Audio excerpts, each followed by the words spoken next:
कहानियाँ पसंद आती हैं तो हमारे चैनल को सब्सक्राइब करें, वीडियो को लाइक करें और अपने विचार कमेंट में जरूर साझा करें। चलिए अब शुरू करते हैं आज की कहानी। शरीर की रहस्यमयी शक्ति। सुदूर पहाड़ियों के बीच बसा एक गांव, जहां प्रकृति अपनी गोद में अनमोल रहस्य छुपाए बैठी थी। वहां एक वृद्ध संत रहते थे, स्वामी आनंद। वे न केवल योग और रहस्यों के ज्ञाता थे, बल्कि शरीर की स्वचिकित्सा क्षमता पर उनकी गहरी समझ थी। लोग उन्हें चमत्कारी संत कहते थे, क्योंकि उनके पास कोई भी व्यक्ति अपनी बीमारी लेकर आता और बिना किसी औषधि के ही ठीक होकर लौटता। गांव में ही एक युवक रहता था, अर्जुन। वह बचपन से ही कमजोर शरीर का था, अक्सर बीमार रहता, कभी सर्दी जुकाम तो कभी पेट की समस्या। उसके माता पिता उसे गांव के वैद्य और शहर के डॉक्टरों तक ले गए, लेकिन कोई स्थायी समाधान नहीं मिला। समय के साथ अर्जुन निराश हो चुका था। एक दिन अर्जुन की मां ने स्वामी आनंद के बारे में सुना और उसे उनके पास ले जाने का निश्चय किया। स्वामी आनंद का प्रथम साक्षात्कार। सुबह के समय जब गांव अभी नींद से जाग ही रहा था, अर्जुन और उसकी मां संत के आश्रम पहुंचे। वह एक शांत स्थान था, जहां चारों ओर वृक्ष और लताएं फैली थीं। पक्षियों की मधुर ध्वनि वातावरण को दिव्य बना रही थी। संत एक विशाल पीपल के पेड़ के नीचे ध्यानमग्न बैठे थे। अर्जुन की मां ने हाथ जोड़कर निवेदन किया, स्वामी जी, मेरा पुत्र बचपन से ही बीमारियों से घिरा रहता है। कोई भी उपाय काम नहीं करता। कृपया इसे स्वस्थ जीवन का मार्ग दिखाए। स्वामी आनंद ने धीरे से आंखें खोली और अर्जुन की ओर देखा। उनके शांत गहरे नेत्रों में अद्भुत ऊर्जा थी। उन्होंने अर्जुन से कहा, तुम्हारा शरीर स्वयं ही अपनी सभी बीमारियां ठीक कर सकता है, लेकिन तुमने उसे यह अवसर कभी नहीं दिया। क्या तुम अपने भीतर छिपी इस शक्ति को पहचानने के लिए तैयार हो? अर्जुन ने आश्चर्य से पूछा, स्वामी जी, क्या शरीर बिना दवाओं के खुद को ठीक कर सकता है? संत मुस्कुराए, हाँ, यदि तुम इसे समझो और सही ढंग से उपयोग करो।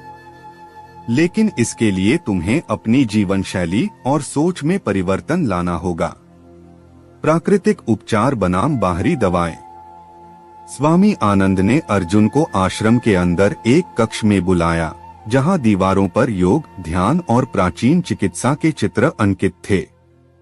हमारी सबसे बड़ी भूल यह है कि हम हर बीमारी के लिए बाहरी साधनों पर निर्भर रहते हैं। संत बोले, हमारे शरीर में एक अद्भुत तंत्र है, जिसे आंतरिक चिकित्सक कहा जाता है। जब हम सही भोजन, सही विचार और सही जीवन शैली अपनाते हैं, तो यही तंत्र शरीर को स्वस्थ रखता है। लेकिन जब हम इस पर ध्यान नहीं देते, तब बीमारी जन्म लेती है। आंतरिक चिकित्सक? अर्जुन ने चकित होकर पूछा। स्वामी जी ने समझाया, तुम्हारा शरीर हर क्षण तुम्हारी रक्षा करता है। जब तुम बीमार पड़ते हो, तो शरीर स्वयं बैक्टीरिया और वायरस से लड़ने के लिए प्रतिरक्षा प्रणाली, इम्यून सिस्टम को सक्रिय करता है।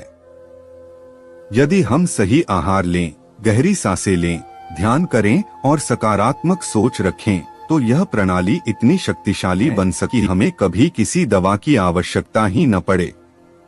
अर्जुन को यह विचार रोचक लगा, लेकिन वह अब भी संशय में था।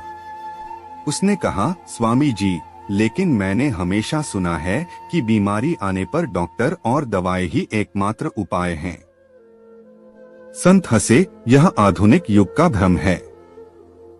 देखो, जब तुम चोटिल होते हो तो डॉक्टर सिर्फ मलहम लगाता है, लेकिन असली उपचार तो तुम्हारे शरीर का रक्त और कोशिकाएं करती हैं। कोई भी बाहरी दवा सिर्फ सहायता करती है, असली काम शरीर ही करता है।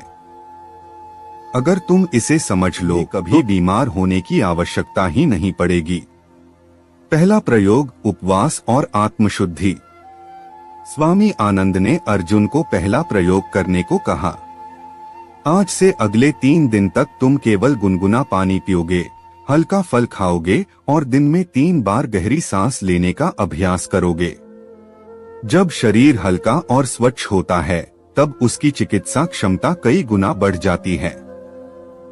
अर्जुन को यह सुनकर संदेह हुआ। स्वामी जी, बिना भरपेट खाना खाए तो मैं और कमजोर हो जाऊंगा। संत ने मुस्कुराकर कहा, यही तो हमारी भूल है। क्या तुमने कभी देखा है कि जब कोई जानवर बीमार होता है तो वह भोजन करना बंद कर देता है? वह सिर्फ पानी पीता है और आराम करता है। यह उसका प्राकृतिक तरीका है स्वयं को ठीक करने का। जब तुम उपवास करोगे तो तुम्हारा शरीर अपनी ऊर्जा को भोजन पचाने में व्यर्थ नहीं करेगा, बल्कि खुद की मरम्मत में लगाएगा। अर्जुन ने धीरे धीरे इस प्रयोग को अपनाने का निर्णय लिया। अगले दिन से ही उसने हल्का भोजन और ध्यान प्रारंभ किया। 3 दिन बाद उसने खुद को आश्चर्यजनक रूप से हल्का और ऊर्जावान महसूस किया। लेकिन यह तो सिर्फ शुरुआत थी। स्वामी आनंद ने कहा, अब अगला चरण अधिक महत्वपूर्ण है। शरीर का चमत्कारिक उपचार। अर्जुन के लिए यह एक नई यात्रा की शुरुआत थी। 3 दिनों के उपवास और हल्के आहार ने उसमें एक नई ऊर्जा का संचार किया था, लेकिन वह अब भी पूरी तरह संतुष्ट नहीं था। वह स्वामी आनंद के पास पहुंचा और बोला, स्वामी जी, मैंने अपने शरीर में हल्कापन तो महसूस किया, लेकिन मैं अभी भी पूरी तरह स्वस्थ नहीं हुआ।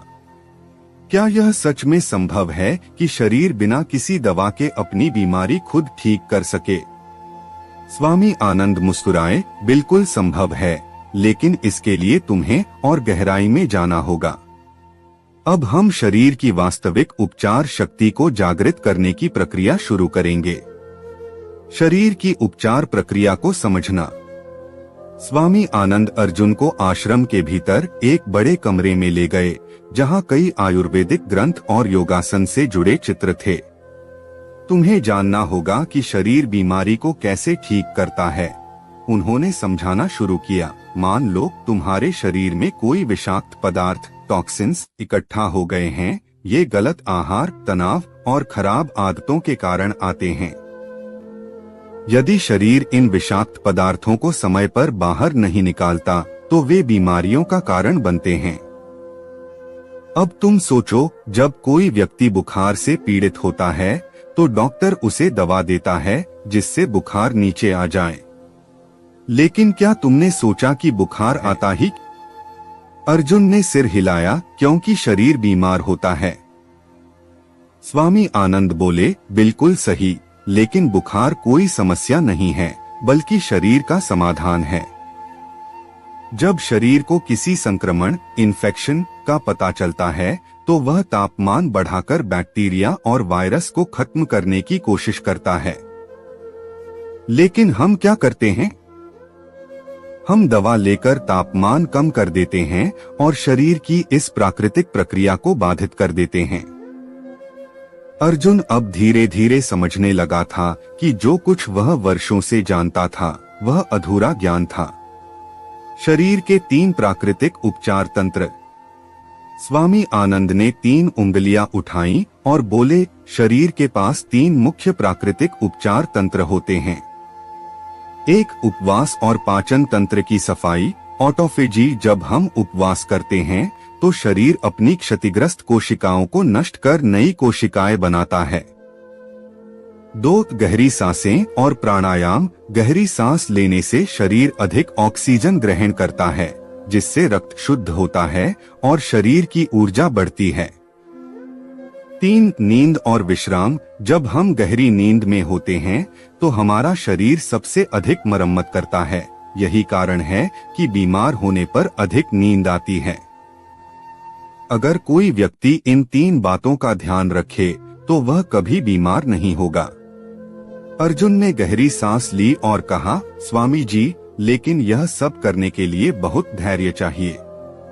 अगर कोई गंभीर बीमारी हो तो क्या तब भी शरीर खुद को ठीक कर सकता है?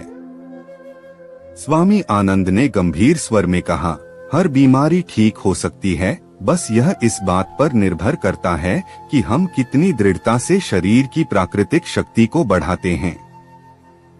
शरीर को सक्रिय करने का अगला चरण। अब स्वामी आनंद ने अर्जुन को एक नया अभ्यास दिया, सूर्य साधना और योग निद्रा।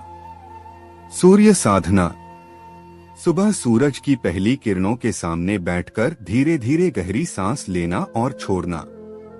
इससे शरीर में विटामिन डी बनता है, जो प्रतिरक्षा प्रणाली को मजबूत करता है। योग निद्रा। रात को सोने से पहले गहरे ध्यान में जाना, जिससे शरीर की कोशिकाएं तेजी से ठीक होती हैं। अर्जुन ने इन दोनों अभ्यासों को अपनी दिनचर्या में शामिल किया। कुछ ही दिनों में उसने महसूस किया कि उसका शरीर अधिक हल्का और ऊर्जावान हो गया है। उसकी पुरानी बीमारियां धीरे धीरे कम होने लगीं। अब वह खुद को पहले से कहीं ज्यादा स्वस्थ महसूस कर रहा था, लेकिन परीक्षा अभी बाकी थी। स्वामी आनंद बोले, अभी तुम्हें अपने शरीर की असली शक्ति का अनुभव करना बाकी है। शरीर की अनंत उपचार शक्ति। अर्जुन अब पूरी तरह से स्वामी आनंद की शिक्षाओं में रम चुका था। सूर्य साधना, योग निद्रा, उपवास और गहरी सांसों का अभ्यास करने के कुछ ही हफ्तों में उसने खुद को पहले से अधिक स्वस्थ और ऊर्जावान महसूस किया। लेकिन अब अंतिम परीक्षा की घड़ी आ चुकी थी। स्वामी आनंद ने एक दिन अर्जुन को बुलाया और कहा, अब समय आ गया है कि तुम अपनी आंखों से देखो कि शरीर की उपचार शक्ति कितनी अद्भुत है। अंतिम परीक्षा, बिना किसी बाहरी सहायता के उपचार। स्वामी आनंद अर्जुन को एक गुफा के अंदर ले गए। वहां एक वृद्ध व्यक्ति ध्यान की मुद्रा में बैठे थे। उनकी उम्र कम से कम 80 वर्ष रही होगी, लेकिन उनके चेहरे पर न तो झुर्रियां थीं और न ही किसी प्रकार की कमजोरी दिख रही थी। स्वामी आनंद ने अर्जुन से कहा, यह साधु पिछले 50 वर्षों से केवल प्राकृतिक साधनों से जी रहे हैं। कभी कोई दवा नहीं ली, कभी किसी बाहरी उपचार की आवश्यकता नहीं पड़ी। फिर भी ये हमसे अधिक स्वस्थ हैं। तुम्हें पता है क्यों? अर्जुन ने सिर हिलाया, क्योंकि उन्होंने शरीर की स्वचिकित्सा शक्ति को पहचान लिया है। स्वामी आनंद मुस्कुराए, सही कहा। अब तुम्हें खुद यह अनुभव करना होगा। शरीर की शक्ति को जगाने का अंतिम चरण। स्वामी आनंद ने अर्जुन से कहा कि वह अब 7 दिन का पूर्ण मौन और आत्मशुद्धि उपवास करेगा। इसका अर्थ था, 1. कोई ठोस भोजन नहीं, केवल जल और प्राकृतिक जड़ी बूटियां। 2. हर दिन 3 घंटे ध्यान, जिससे शरीर अपनी क्षतिग्रस्त कोशिकाओं की मरम्मत कर सके। 3. प्राकृतिक वातावरण में रहना, ताकि शरीर पृथ्वी से ऊर्जा प्राप्त कर सके। अर्जुन ने यह चुनौती स्वीकार कर ली। पहले 2 दिन कठिन थे, उसका शरीर भोजन मांग रहा था, मन भटक रहा था, लेकिन उसने स्वामी आनंद की बातों को याद किया और अभ्यास जारी रखा। तीसरे दिन उसने महसूस किया कि उसका सिरदर्द पूरी तरह से गायब हो गया है, जिसे वह पहले मामूली समझकर अनदेखा कर देता था। 5वें दिन उसे अपने अंदर एक अनोखी शांति का अनुभव हुआ। 7वें दिन जब उसने अपनी आंखें खोली तो उसे ऐसा लगा मानो उसका शरीर हल्का हो गया हो, जैसे कोई बोझ उतर गया हो। शरीर ही असली चिकित्सक है। स्वामी आनंद ने अर्जुन से पूछा, अब बताओ तुम्हें कैसा लग रहा है? अर्जुन ने गहरी सांस ली और कहा, मुझे ऐसा लग रहा है जैसे मेरा शरीर पहले से अधिक शक्तिशाली हो गया है। मुझे अब बीमारियों से डर नहीं लगता, क्योंकि मैं जान गया हूं कि मेरा शरीर खुद को ठीक कर सकता है। स्वामी आनंद ने कहा, यही असली ज्ञान है। जब तक हम बाहरी चीजों पर निर्भर रहेंगे, हम अपनी आंतरिक शक्ति को पहचान नहीं पाएंगे। जो लोग दवाओं पर निर्भर रहते हैं, वे कभी पूरी तरह स्वस्थ नहीं हो सकते। लेकिन जो लोग अपने शरीर की शक्ति को पहचानते हैं, वे कभी बीमार नहीं पड़ते। अर्जुन ने सिर झुका लिया। वह अब पूरी तरह समझ चुका था कि शरीर में ही अनंत उपचार शक्ति छिपी है। जीवन का नया मार्ग। कुछ ही महीनों में अर्जुन गांव में एक प्रेरणा बन गया। अब वह खुद एक उदाहरण था कि कैसे कोई व्यक्ति बिना दवाओं के पूरी तरह स्वस्थ रह सकता है। उसने अपने दोस्तों और परिवार को भी वही सिखाना शुरू किया जो उसने स्वामी आनंद से सीखा था। गांव के लोग जो पहले हर छोटी बीमारी के लिए डॉक्टर के पास भागते थे, अब योग, ध्यान और प्राकृतिक जीवन शैली को अपनाने लगे। धीरे धीरे पूरा गांव पहले से अधिक स्वस्थ हो गया। अंतिम संदेश। स्वामी आनंद ने अर्जुन से कहा, याद रखो, शरीर को दवाओं से नहीं, ध्यान, सही भोजन और सकारात्मक सोच से स्वस्थ रखा जाता है। जब भी कोई बीमारी आए, पहले अपने शरीर को समय दो, उसकी सुनो। वह खुद बताएगा कि उसे क्या चाहिए। अर्जुन ने सिर झुका लिया। वह जान चुका था कि असली उपचार बाहर नहीं बल्कि भीतर ही छिपा हुआ है। हमारा शरीर ही हमारा सबसे बड़ा चिकित्सक है, बस हमें इसे समझने और सुनने की कला सीखनी होगी।